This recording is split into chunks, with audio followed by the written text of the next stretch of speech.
আমরা দেখছি আমাদের এখানে মাদক ইফতিজিং মুক্ত ও যুব উন্নয়ন ফোরামের সহসভাপতি, ওনাকে ফুলের ডালা, পুরস্কার সবকিছু দিয়ে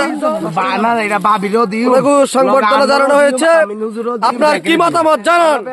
হ্যাঁ, বিরল সাহেব সহসভাপতি। আমাদের আজকে সংগঠন এবং অনুষ্ঠানের কার্যক্রম বিষয়ে আপনার মতামত জানান, এবং আপনারা যে আমরা এই ট্রফিটা দিলাম বিশাল, বিশেষ করে আমার থেকে এটার ব্যাপারে কিছু জানান।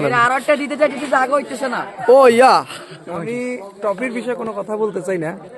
আমি কথা বলবো যে আমাদের এই যে শাহরাস্তি মাদক ইফতিজিং কমিটি, জোরে লাউড এন্ড ক্লিয়ার, আমরা এটার জন্য বিশেষ করে আমরা না, বিশেষ করে আমাদের সেক্রেটারি মুজাম্মেল হক মিলন আছে, আমাদের সভাপতি আছে মোহাম্মদ আমিনুল ইসলাম, আর আমি হচ্ছে সহসভাপতি মোহাম্মদ বিল্লাল হোসেন, আরো আমার ছোট ভাই বারদার আছে, সদস্যবৃন্দ অনেকে আছে।